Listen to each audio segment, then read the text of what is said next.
Hola amigos, ¿cómo se encuentran? Volvemos a reunirnos en otra sesión de competencia comunicativa para desarrollar el tema de accidentes gramaticales del verbo. Bien, para poder desarrollar este tema necesitamos evocar en nuestra memoria justamente la historia anterior acerca de gramática y sus tres hijas, semántica, morfológica y sintáctica. En esta ocasión recordaremos a morfológica, morfológica siendo la segunda hija diosa de gramática, era muy variable. Siempre quería buscar nuevas aventuras. Ella experimentaba diferentes hechos y sucesos a lo largo de su vida. Es por eso que tenía diferentes accidentes, y uno de estos accidentes será encontrar al gran compañero de vida. Un ser único, especial, muy gallardo, muy guapo y elocuente, quien la conquistará poco a poco, y así se convertirá en el padre de sus 5 hijos, el cual tendrán como nombre, número, persona, tiempo, aspecto y modo.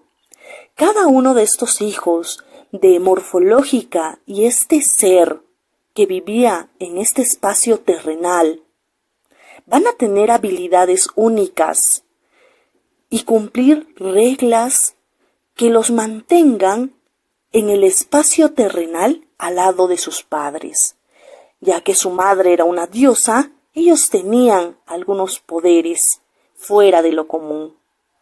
Entonces, de esta manera, damos inicio a la historia de los 5 hijos de morfológica y, del mismo modo, reconoceremos los accidentes gramaticales del verbo.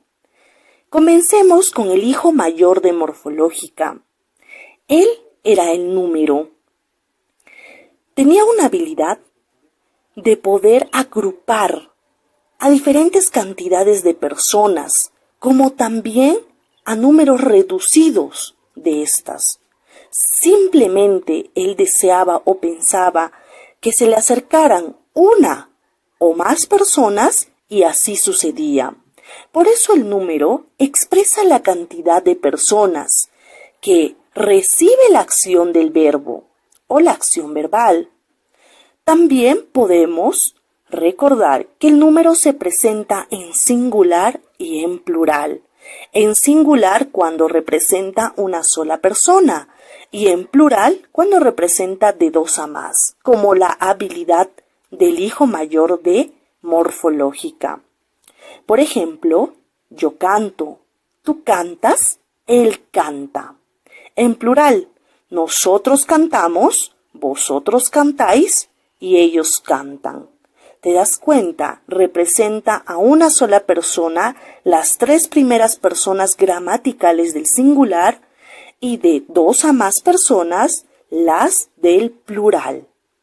Bien, a continuación vamos a conocer a la segunda hija de morfológica, que vendría a ser la persona. Ella era una hija muy alegre, entusiasta. Siempre estaba rodeada de personas y esa era la habilidad, ya que era tan sociable, las personas que estaban alrededor de ella podían ayudarla y hacer lo que ella deseaba. Es por eso que ella, siendo la persona, señala la acción verbal que es realizada o recibida por esta persona. Por ejemplo, tenemos la primera persona, que es quien habla. En este caso, trabajo o trabajamos, que vendría a ser de la persona yo trabajo o nosotros trabajamos. También podemos encontrar la segunda persona, que es a quien se le habla, a quien se le dice algo. Tenemos en singular a tú trabajas, segunda persona, y vosotros trabajáis, segunda persona del plural. Y también tenemos a la tercera persona, que vendría a ser de quién se habla. Por ejemplo, él trabaja del singular y ellos trabajan del plural. Ahora conoceremos al tercer hijo de gramática, que es el tiempo. Él tenía la habilidad de saltar en el tiempo, viajar cuando él quisiera al momento que él deseaba, a la época, el lugar, el momento en el cual se va a realizar la acción verbal. Muchas veces él viajaba al pasado, también conocido con el nombre de pretérito. Podía viajar al futuro, como también quedarse en el presente. A estos saltos en el tiempo se le denominaba tiempos fundamentales. Tenemos algunos ejemplos. Salto del presente, salté del pasado y saltaré del futuro. Bien, también el tiempo tenía la habilidad de llevar a alguien con él a conocer estos tiempos fundamentales. ¿Sí? Cuando él viajaba solo, se le conocía como tiempo simple.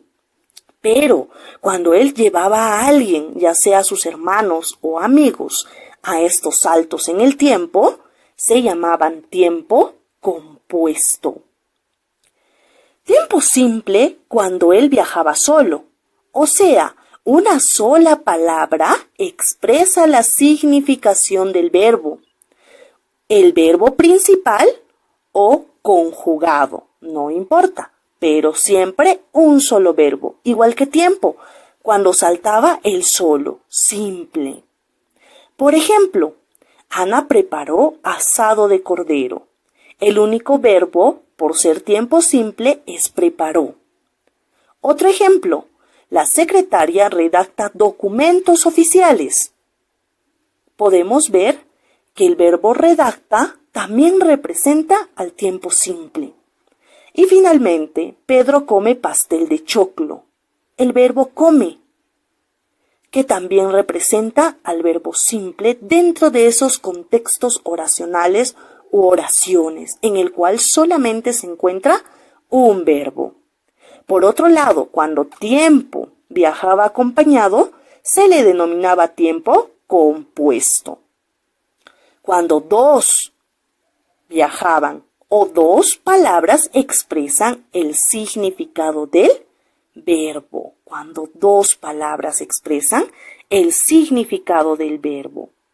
¿Y cómo es la regla? Porque te necesitaba cumplir una regla para poder llevar a alguien a viajar con él por el tiempo, ya sea al pasado o al futuro. Entonces, tenía que cumplir la regla del verbo auxiliar haber, más el verbo principal que tenía que estar en participio pasivo. Esto quiere decir, el verbo principal tenía que ser un participio pasivo terminado en ado, ada, ido, ida y sus respectivos plurales. Y acompañado del auxiliar, que es el verbo haber, ya sea en pasado, presente o futuro. Al cumplir esta regla, tiempo podía viajar con un amigo más. ¿Sí? Bien, ¿cuáles son los ejemplos a continuación? Mónica ha viajado a Huancayo. Fíjate que se cumple la regla del auxiliar a del verbo haber y el verbo principal viajado, terminado en ado, siendo un participio pasivo. Veamos el siguiente ejemplo. Ella ha leído una novela indigenista. Nuevamente el auxiliar del verbo haber a y el verbo principal leído, terminado en ido, que representa al participio pasivo. Igualmente, en la oración habíamos pensado en el problema toda la noche.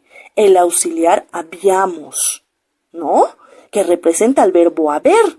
Y el verbo principal de pensar, pensado, terminado en ado, que representa el participio pasivo. Y finalmente el ejemplo, Alfredo ha escrito una carta. En esta última oración podemos ver al auxiliar del verbo haber, que es ha, pero al mismo tiempo vemos al verbo principal, que es escrito. Y este termina en ito, pero quizás no se cumple la regla. No, sí se cumple la regla porque sí es un participio, pero este participio es de tipo irregular. ¿Sí? Es de tipo irregular. ¿Y cuáles son los participios pasivos de tipo irregular? Son los terminados en cho, to, so, jo, bo, en los cuales podemos también cambiar con el género o la terminación a y con sus respectivos plurales. Entonces, siendo este un participio pasivo irregular, sí cumple la regla y sí se puede formar la debida oración a la cual estamos poniendo el tiempo compuesto. Muy bien, de esta manera hemos estudiado los 3 primeros accidentes gramaticales del verbo. Recuerda, a número, a persona y a tiempo. Si quieres conocer y saber más acerca de los accidentes gramaticales del verbo, tienes que seguir viendo